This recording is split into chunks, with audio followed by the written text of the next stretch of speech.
ये देखने हैं ना, इसी ने अगर ज़िंदगी आसान की है तो इसी मोबाइल ने हमारी ज़िंदगी के सारे रस, सारा अपनापन, सारा सुख भी छीना है। आइए आज इसकी वजह से ज़िंदगी का क्या हाल हुआ है मैं आपको सुनाता हूँ। कुछ ही दिन पहले सुभाष भाई को सीने में अचानक दर्द हुआ और वो अपने कमरे से निकले। पसीना आने लगा था और बाहर गए और उन्होंने कोई मेडिसिन ली। जब उनके ड्राइंग रूम में उन्होंने देखा तो उनकी पत्नी और उनका बेटा, मतलब उनका पूरा परिवार मोबाइल पे लगा था। ज़्यादा दर्द होने लगा तो उन्होंने अपनी पत्नी से कहा कि मुझे थोड़ा सा लगता है आज सीने में ज़्यादा दर्द है, तो मैं किसी डॉक्टर को दिखा के आता हूँ। पत्नी ने मोबाइल से थोड़ा सा ध्यान हटाकर उनको देखा। कोई बात नहीं, दिखाओ और जल्दी आ जाना, कोई कॉम्प्लिकेशन है तो मुझे बताना। और फिर वो अपनी मोबाइल में लग गई। बेटे ने तो ध्यान ही नहीं दिया और वो अपनी एक्टिवा की चाबी लेकर नीचे उतरे और जब तक एक्टिवा तक पहुँचे तब तक उनका दर्द बहुत बढ़ चुका था और पसीना बहुत आने लगा था। अचानक सामने उनका नौकर ध्रुव दिख गया और उसने बाबूजी को देखा कि बाबूजी एक्टिवा को किक मार रहे हैं, तो उसने अपनी साइकिल टिकाई और बोला, रहने दीजिए, मैं बाबूजी आपको स्टार्ट करके देता हूँ, पर अभी आप जा कहाँ रहे हैं। और उन्होंने देखा कि वो तो बहुत पसीने पसीने में और हाँफ रहे थे। तो आपकी तो तबीयत ठीक नहीं दिख रही है, क्या हो गया। सुभाष भाई ने बोला कि हाँ, मुझे थोड़ा सीने में दर्द लग रहा है, इसलिए सोचा डॉक्टर को दिखाऊं। तो फिर आप अकेले क्यों जा रहे हैं, किसी को ले जाते। नहीं नहीं ठीक है, मैं खुद ही चले जाऊंगा। ध्रुव ने एक्टिवा स्टार्ट कर दी, पर उसने देखा कि बाबूजी की हालत ज़्यादा खराब है। तो उसने कहा कि आप चलिए पीछे बैठिए और मैं आपको ले चलता हूँ। और वो पीछे बैठ गए सुभाष भाई। ध्रुव जल्दी से पास के एक अस्पताल में उन्हें लेके गया, पर अस्पताल तक पहुँचते पहुँचते उन्होंने देखा कि बाबूजी निडाल से हो गए थे।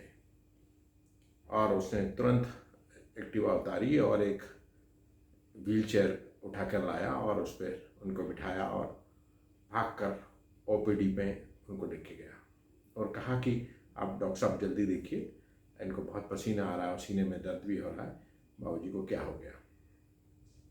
तुरंत डॉक्टरों ने उन्हें देखना शुरू किया और उससे तब तक ध्रुव ने उनको पीठ पे, बैक पे मसाज भी किया और हिम्मत भी बताई। बार बार उनका पसीना पहुंचता, पानी की बोतल लाया, पानी पिलाया। डॉक्टर भी अपने काम में लग गए। इतने में उसके फ़ोन, जब वो एक्टिवा पे था तब से ही बज रहे थे और फ़ोन पर वो किसी को कह रहा था कि नहीं अभी नहीं आ सकता, मैं देर से आऊँगा, आज मुझे देर हो जाएगी। कोई और फ़ोन आया तो उसने भी चिल्लाया, तो उसने कहा नहीं अभी मैं देर हो जाएगी। यानी वो जिन जिन फ्लैटों पे काम करता था वहाँ से उसके फ़ोन आ रहे थे कि वो अभी तक पहुँचा क्यों नहीं।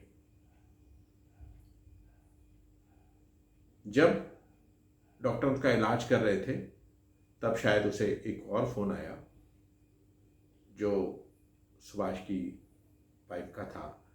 उसने ध्रुव को डांटते हुए कहा कि तुम अभी तक क्यों नहीं आए, लापरवाह हो गए हो, अभी कौन घर का काम करेगा, मैं तुम्हारे पैसे काट लूँगी।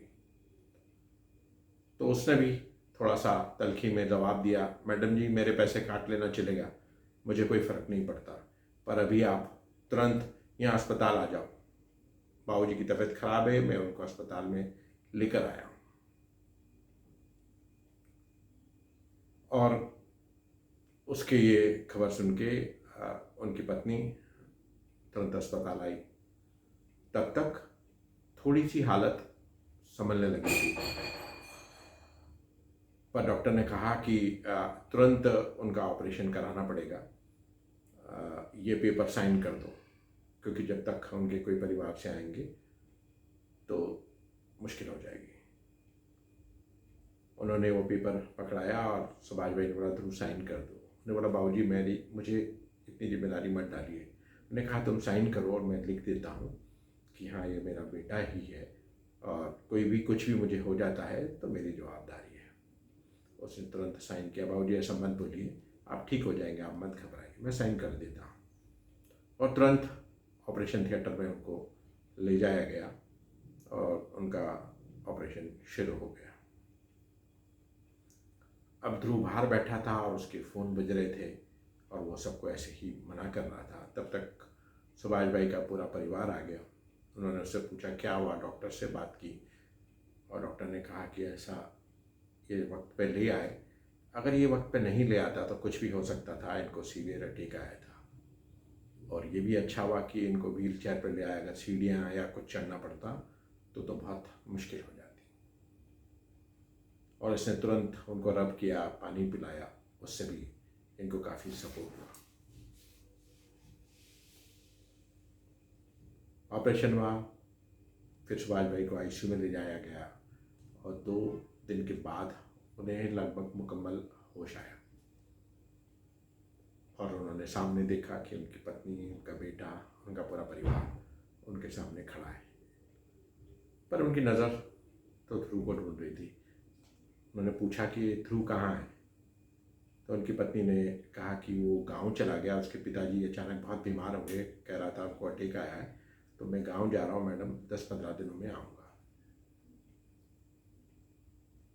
और सुभाष भाई को एकदम से मन में कौंधा कि वहाँ उनके पिताजी बीमार हुए और उसने वो दर्द महसूस किया शायद, और उनकी ही अपने पिता की तरह सेवा की, चिंता की। आज वो नहीं होता तो क्या कुछ होता। और एक मेरा परिवार जिसके सामने में आया, बताया भी दर्द हो रहा, पसीना आ रहा है, पर एक ने भी साथ चलने की न तो कही, न चिंता व्यक्ति, बस कहा इन्फॉर्म कर देना अगर कोई कॉम्प्लिकेशन हो तो। ये डिजिटल दुनिया ने, इस मोबाइल ने हमको एहसासों से कितना दूर कर दिया, ये उस दिन सुभाष भाई को बिल्कुल महसूस हुआ। और एक गांव का काम करने वाला नौकर लड़का वो एहसासों से कितना जुड़ा रहा। उसने अपना पूरा टाइम, पूरा वक्त इतनी शिद्दत से दिया कि कोई अब बेटा ही ऐसा कर सकता है। सुभाष भाई ने ध्रुव को फ़ोन लगाया और कहा कि क्या हुआ, तो उसने कहा कि मेरे पिताजी चल बसे, गांव में कोई व्यवस्था नहीं थी इसलिए बाबूजी चल बसे। तो उन्होंने कहा कि तुम चिंता मत करना, और बेटा तुम्हें किसी भी घर में नौकरी करने की ज़रूरत नहीं, तुम झाड़ू पोछा और इसके लिए नहीं बने हो। तुम तो हकीकतन किसी वृद्धाश्रम, अस्पताल में, किसी अच्छी जगह के लिए बने हो जहाँ तुम निस्वार्थ सेवा करके लोगों की जान बचा सको।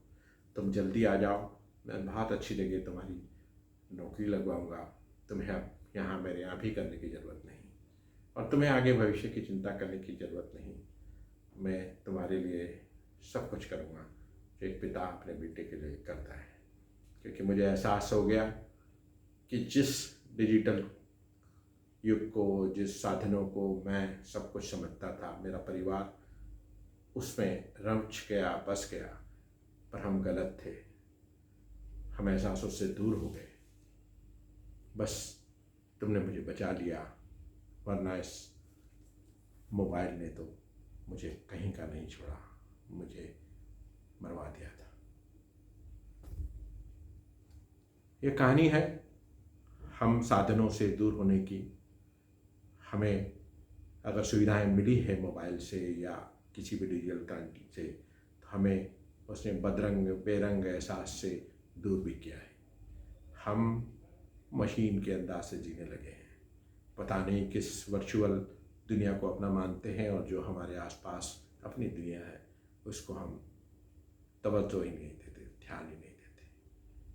सुभाष भाई की कहानी सोचिएगा ज़रूर, हो सके तो सोचिएगा कोई तो कोई ध्रुव आपके आसपास भी है, बस उसको सहेजिए। कोई ध्रुव आपके आसपास ज़रूर होगा।